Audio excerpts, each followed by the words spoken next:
एईडीओ, पहले बताओ कैसे हो तुम लोग। एईडीओ की बात कर लेते हैं। एईडीओ पहली बार एग्जाम हो रहा है। आप में से कुछ बच्चे कंफ्यूज हो जाते हैं जब हम बोलते हैं कि भाई एईडीओ का पीवाईक्यू सेशन करवाएंगे, तो आप कहते हो कि एईडीओ का तो एग्जाम ही नहीं हुआ, ले कौन रहा है? बीपीएससी ना। तो बीपीएससी के एग्जाम का पीवाईक्यू तो करवा ही सकते हैं ना।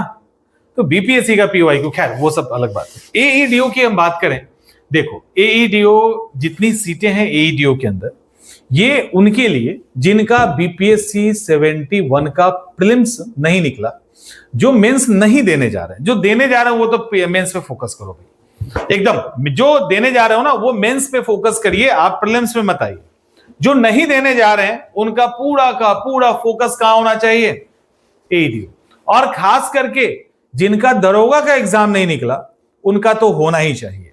अभी आपने देखा कि बिहार एसआई के एग्जाम में खास करके, हम क्यों बिहार एसआई का नाम ले रहे हैं यहां पे, अब आपको लगेगा।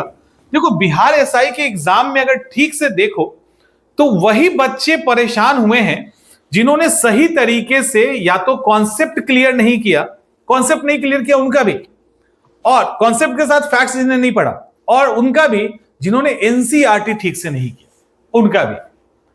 अब इतना जी, अगर बीपीएस बिहार एसआई के लेवल की जीएस की बात करें, इतने कंटेंट दिए गए हैं टीचर्स के द्वारा, स्टूडेंट के पास इतना रिसोर्सेज है कि वो पढ़ के तो उसको चटनी कर दिया। अब अगर सीधे सीधे क्वेश्चन पूछ दिया जाए तो 100 में 90 बनाने वाले को की कमी नहीं होगी। कट ऑफ भाग जाएगा तो कहेगा कि लो कट ऑफ भाग गया। आयोग के साथ समस्या है, परेशानी आयोग के साथ कि करे क्या। अब देखो आयोग के साथ भी द्वंद है, करे क्या। सिविल के बच्चों के साथ वो क्या ही करें, तो आप देखोगे कि सिविल के बच्चों के साथ वो क्या कर रहे हैं आयोग वाले, जो यूपीएससी बीपीएससी अदर आयोग है, वो क्या कर रहे हैं, सब्जेक्ट वहां के जीएस के लेवल को क्रॉस कर जा रहे हैं। और कुछ क्वेश्चंस वो नेट जीआरएफ जिसको जो स्पेशलाइज्ड होते हैं उस पर्टिकुलर सब्जेक्ट के, वहां से क्वेश्चन पूछ दे रहे हैं। वो अलग ही परेशान है क्योंकि वहां एनसीईआरटी सब चाट गया है, बेसिक टेक्स्ट बुक चाटा हुआ है, सब पढ़ के एकदम विद्वान बने बैठे हैं। दोगे क्वेश्चन की नहीं, फोड़ देंगे वो। कितना भी शब्दों में उलझाइए, उनको आता है उलझना और सुलझाना, वो सुलझा देंगे। अब उसके लिए वो क्या कर रहे हैं, क्रॉस कर रहे हैं लिमिट, तो वहां पे वो परेशान कर रहे हैं। और दिक्कत है कि आयोग भी मजबूर है। आयोग अगर 4-5-6 क्वेश्चन ना डाले तो फिर प्रेशर ही क्रिएट नहीं होगा बच्चों को एग्जामिनेशन हॉल में, तो उड़ा देंगे पेपर को। तो वो 4-5-6 क्वेश्चन प्रेशर डालता है, 2-4 और गलत हो जाता है, तो एक बैलेंस बना होता है। बिहार एसआई एईडीओ में क्या है कि अगर ये अपना सिलेबस को के अकॉर्डिंग एग्जाम लेना तो बच्चे तो धुआं धुआं कर देंगे, पूरा एकदम गर्दा उड़ा देंगे। अब उससे बचने के लिए ये क्या कर रहे हैं, ये कूद के जा रहे हैं एनसीईआरटी की तरफ। अब जो वनडे एग्जाम के बच्चे हैं वो एनसीईआरटी के जो मतलब बहुत मैच्योर हैं, वो भी एनसीईआरटी के फैक्ट्स तो पढ़ लेते होंगे कहीं से। एनसीईआरटी के क्वेश्चंस एमसीक्यू बहुत आते हैं, मार्केट में पढ़ लेते हैं। लेकिन जब रॉ एनसीईआरटी से क्वेश्चन बनेगा ना, तो ना वो एमसीक्यू काम आएगा ना वो फैक्ट्स काम आएगा, मामला फंस जाएगा। तो अब बिहार एसआई के बाद है एईडीओ का एग्जाम। एईडीओ के एग्जाम में चूंकि बिहार एसआई का एग्जाम हो गया, तो बिहार एसआई में उस लेवल का क्वेश्चन पूछा जो परेशान कर दिया। और बिहार एसआई के जो बच्चे हैं वो लगभग सभी एईडीओ देने वाले हैं। तो जितने बच्चे एईडीओ देने वाले और बिहार एसआई को दिए हैं और जिनको दिक्कत हुई है, एईडीओ क्या करेगा, एईडीओ में क्या होगा।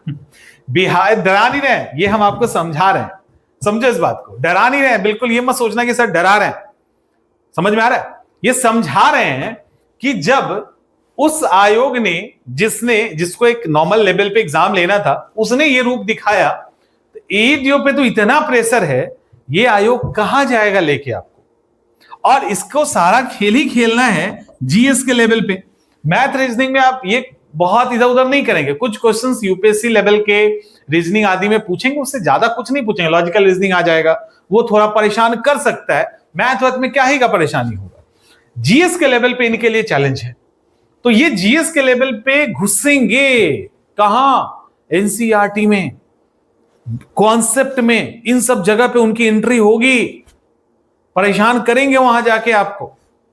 तो एईडीओ का जो अपकमिंग एग्जामिनेशन है उसके लिए थोड़ा कमर कस के अपने लेवल को बढ़ा लो, क्योंकि हमारे पास ऐसे कई सारे बच्चे हैं जो मैथ और रीजनिंग में एक्सपर्ट हैं, जहां से भी पूछ लीजिए बता देंगे, लेकिन जब बात जीएस की आती है तो मामला गड़बड़ होने लगता है। और गड़बड़ कुछ इस कदर होता है कि यदि थोड़े से भी कॉन्सेप्ट बेस्ड क्वेश्चन उनसे पूछ लिए तो उनकी हालत हो जाती है खराब। ठीक है, क्यों खराब होती है? क्योंकि उन्होंने उस तरह से चीजों को नहीं पढ़ा। तो एईडीओ के लिए आपको एक तो कॉन्सेप्ट प्लस एनसीईआरटी को आप कवर कीजिए, ठीक है, तो हो जाएगा। अब एईडीओ के लिए यदि आपको लगता है कि क्लास ज्वाइन करना है तो एईडीओ के लिए हमारी सारी क्लासेस 3.0 प्रतिज्ञा बैच, मैथ, रीजनिंग, जीएस के अलग अलग क्लासेस आपके लिए चल रहा है। जिनको भी लगता है एईडीओ के साथ जुड़ना है आप हमारे साथ जुड़ सकते हैं, बिल्कुल परेशान होने की जरूरत नहीं है। और एईडीओ में आप अच्छा करेंगे और पहली बार एग्जाम हो रहा है ना, तो एग्जाम पहली बार में निकालो, क्योंकि दूसरी बार एईडीओ का एग्जाम कब होगा ये आप ही जानते होंगे, हम लोगों को तो नहीं पता है। समझ में आ रहा है? इवन मुझे लगता है आयोग को भी नहीं पता है। तो कोई अगर गलतफहमी फैला रहा है कि फिर अगले बार आ रहा है तो ये कब आएगा नहीं पता।